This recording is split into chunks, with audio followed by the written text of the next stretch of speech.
The most heartbreaking thing in Kung Fu Panda isn't Tai Lung's rage. It isn't Po being underestimated. It isn't even the dragon scroll turning out to be blank. It's this. The most devoted teacher in the story helped create the very student the world had to lock away, while the teacher who seemed to do almost nothing at all is the one who saw the hero before anyone else could. And that hits harder the older you get, because at some point, this stops being a movie about Kung Fu and starts feeling like a movie about the voices that shaped you, the voice that told you who you had to become, the voice that praised you when you performed, the voice that went quiet when you didn't. And, if you were lucky, the quieter voice that saw you clearly before you had done anything impressive at all. Let's have a second watch on this. Most people look at Shifu and see the strict mentor. They look at Oogway and see the wise old turtle who appears, says something calm, and disappears into peach blossoms. But they're not side characters orbiting Po's story. They are the story, or at least they are the part of the story that keeps following you long after the credits roll, because one of them shows you what it looks like to love someone and still damage them. The other shows you what it looks like to believe in someone without trying to own the outcome. That difference is everything. Shifu loved Tai Lung. There's no point pretending otherwise. He found an abandoned cub at the palace gates, raised him, trained him, believed in him, and told him he was destined for greatness. That love was real. It was sincere. It was intense. But it was also tied to a future Shifu had already written in his head. Tai Lung wasn't just loved as a person. He was loved as a promise, as potential, as the one who would one day become the Dragon Warrior. And the tragedy is that Tai Lung did everything he was asked to do. That's what makes his story so disturbing. He didn't fail early. He didn't refuse the work. He didn't throw his life away out of laziness or self-doubt. He trained harder than everyone else. He mastered things most warriors would spend decades chasing. He absorbed every expectation placed on him and turned himself into proof that Shifu's method worked, until it didn't. The rejection of Tai Lung doesn't break him only because he wanted power. It breaks him because his entire identity had been built on a future that was never actually his to claim. Shifu gave him a destination and called it love. So when Oogway said no, Tai Lung wasn't just denied a title. He was denied the self he had been trained to become. That kind of collapse is bigger than disappointment. It's existential. It's the panic of realizing your whole life may have been organized around a promise nobody had the right to make. And that's why Oogway's refusal matters so much. He looked at Tai Lung and saw something Shifu couldn't. Not a monster in the making, at least not yet. He saw a person whose worth had been fused to achievement so completely that being denied the scroll would feel like being erased. Oogway understood that a student shaped by hunger for approval doesn't become peaceful just because he becomes excellent. Sometimes he becomes terrifying. Shifu couldn't see that, because Tai Lung was his masterpiece. That's the cruel part. Tai Lung wasn't evidence of failure until the very end. He was evidence that everything was working. And once you notice that, Shifu becomes one of the most painfully recognizable characters in the trilogy, because a lot of people were loved this way, not always harshly, not always cruelly, sometimes very tenderly actually, but conditionally. Love attached to performance, warmth attached to progress, approval attached to becoming the version of you someone else had already chosen. A lot of people know what it feels like to be encouraged and trapped at the same time. Then Po arrives, and the entire system short-circuits. Po is everything Shifu's worldview doesn't know how to handle. He's awkward, soft, overeager, undisciplined, and completely wrong for the role by every standard Shifu respects. So Shifu does what controlling teachers do when reality refuses to fit the model. He tries to force the model harder. He tries to break him, and the movie doesn't hide it. Shifu isn't simply skeptical. He is threatened. Po's existence offends everything he believes about talent, worth, discipline, and destiny. If Po can become the Dragon Warrior, then what happened to Tai Lung wasn't just tragic. It means Shifu may have misunderstood the whole thing from the beginning. That's almost unbearable. So he pushes Po into humiliation. He watches him get battered. He withholds any softness. He treats failure like confirmation. And beneath all of that is fear. Not just fear that Po will fail, but fear that Shifu himself has been wrong for years. That's why Oogway matters so much in this story, not because he talks in riddles, but because he sees without panicking. When everyone else sees Po crash into the arena like a joke, Oogway sees possibility. When Shifu argues, Oogway doesn't wrestle him into agreement. He just says, "There are no accidents," and leaves the sentence where it is. That's important. Oogway doesn't force understanding, he trusts timing. And for people raised around control, that kind of presence can feel almost unreal. Oogway doesn't clutch, he doesn't micromanage, he doesn't keep trying to bend reality into the shape of his preference. He pays attention, and then he responds to what's actually there. That's why the peach tree scene lands so deeply. Shifu comes to him in full panic, desperate for a plan, desperate to stop Tai Lung, desperate to hold the whole future together with his bare hands. And Oogway gives him the lesson Shifu is least capable of hearing. You may wish for an apple or an orange, but the seed will become what it is. That is not passivity. It's not fatalism. It's respect. Respect for the nature of things. Respect for people as they are, instead of people as your fear needs them to be. And that idea sounds beautiful until it collides with your actual habits. Because most people don't struggle to understand it intellectually. They struggle to live it. Shifu hears Oogway perfectly well. The look on his face says it all. He gets the words. He just cannot yet surrender the mindset beneath them. He still thinks love means directing. He still thinks teaching means shaping. He still thinks care is proven by control. A lot of people live there for years. That's what makes Oogway more than just the wise one. His peace doesn't feel naive because it isn't. His stillness has a history. He wasn't born above conflict. He was forged through it. He knew conquest. He knew war. He knew what it meant to use strength to take. He knew what it cost when someone you love chooses power instead of peace. He let go of an army, a friendship, and an entire way of being because he learned that strength without wisdom turns into hunger. So when Oogway speaks gently, it isn't because life has spared him.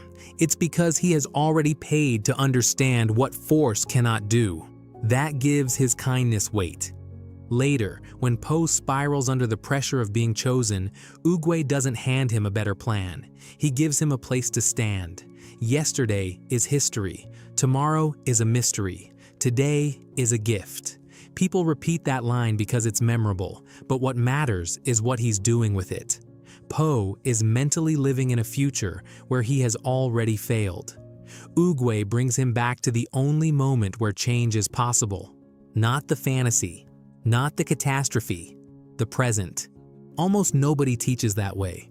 Most people teach from anxiety. They try to solve your whole life in one conversation. They try to scare you into discipline or motivate you through pressure or rescue you by over-explaining everything. Oogway does something rarer. He creates enough calm for someone else to begin becoming. He doesn't need Po to be impressive before he treats him like he matters. And if you've ever gone your whole life in transaction mode, that kind of belief can be hard to even recognize. Sometimes unconditional regard feels suspicious when all you've ever known is earning. You look for the catch. You brace for the moment support turns into demand. You wait for the hidden invoice. Because somewhere along the line, love got translated into performance. That's why so many people hear Shifu's voice in their own head long after childhood. Not literally, of course, but the rhythm of it, the internal pressure, the feeling that your worth is always one accomplishment ahead of you, the sense that rest has to be justified, that softness is dangerous, that being chosen means being useful. Maybe it came from a parent who cared so much they monitored everything. Maybe from a coach who pushed because they saw greatness in you. Maybe from a teacher whose approval felt like oxygen. The care may have been real. That's what makes it so confusing. Damage is easier to name when there was no love in it. It's much harder when the wound came wrapped in devotion, which is why Shifu's arc matters more to me than people sometimes realize. Because Oogway is the teacher most people wish they had. Shifu is the teacher most people actually had. And, more uncomfortably, he's the kind of teacher many people become. That's why his growth matters. Not because he was secretly right all along, but because he wasn't. He had to change. And change, for someone like Shifu, is not a personality tweak. It's not becoming less strict. It's not learning to be nicer. It is a complete reorganization of what he thinks love is, what teaching is, what pride is, what a student is. When he finally understands Po, the breakthrough is so powerful because it comes through observation, not domination. He stops asking, "How do I make this panda fit the art?" and starts asking, "Where is the art already alive in him?" He finds Po's rhythm through food, appetite, joy, momentum, instinct. He stops leading with correction and starts leading with recognition. For the first time, he follows the student. That's real teaching, not imposing your blueprint, not manufacturing a self, not dragging someone toward the version of them that makes your own worldview feel secure. Real teaching begins when you notice who is actually in front of you and build from there. And even then, one breakthrough doesn't erase decades.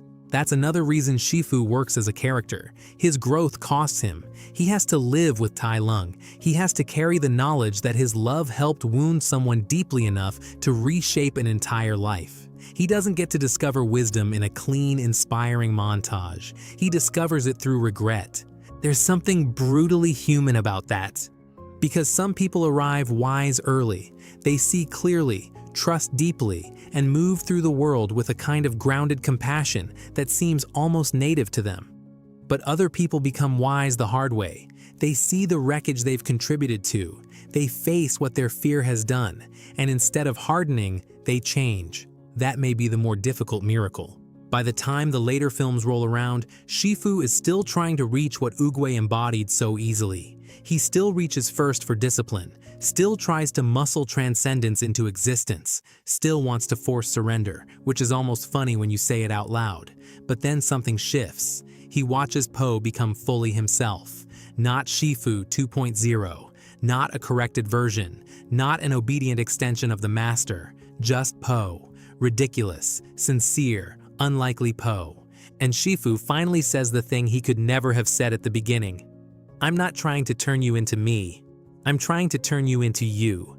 That line lands because it costs him something to mean it, and that's the heart of the whole story, really. Oogway could show Po where to stand. Shifu shows us what it looks like to be wrong, to do harm, to face it, and to become different anyway. One is the wisdom we long to receive. The other is the wisdom most of us have to fight to earn. We need both. We need the people who can see us clearly before we've proven anything. The ones who don't confuse our unfinished state with our final form. The ones who can sit beside potential without trying to strangle it into a resume. But we also need people willing to reckon with the damage they've done and change course. People who can say, with no performance in it, "I thought I was helping. I was wrong. I want to do better." That kind of honesty is rare. Rarer than natural wisdom maybe. And somewhere in all of this is the question the movie leaves with you. Which voice are you carrying? The one that says, become more, earn more, prove more, then maybe you'll be safe. Or the quieter one that says, there is something here already worth trusting. For a lot of people, those voices are tangled together. You may still be sorting out which parts of your ambition are yours and which parts were planted by someone who needed you to become a certain kind of answer. You may still be learning the difference between guidance and control, between being seen and being managed, between love and expectation. That sorting can take years.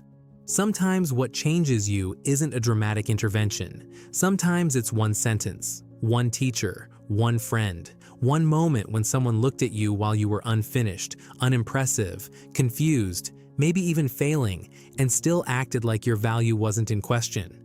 A lot of people remember those moments for the rest of their lives, not because the advice was complicated. Usually it wasn't. It was simple, almost too simple, but it carried something you could feel immediately. The absence of transaction, no catch, no performance, no hidden demand, just belief. And belief like that is powerful because it doesn't trap you. It gives you room. That's why the quiet teachers often leave the deepest mark. They don't always stay to watch the lesson bloom. They don't hover. They don't keep pressing until you say you understand. They offer something true, and then they trust you enough to let it land on its own schedule. That kind of trust can change a life. Maybe someone did that for you once. Maybe you didn't recognize it at the time because you were too fluent in the language of earning. Maybe you're only now realizing that one of the most important things anyone ever gave you was not instruction, but belief. You didn't have to earn that. You never did.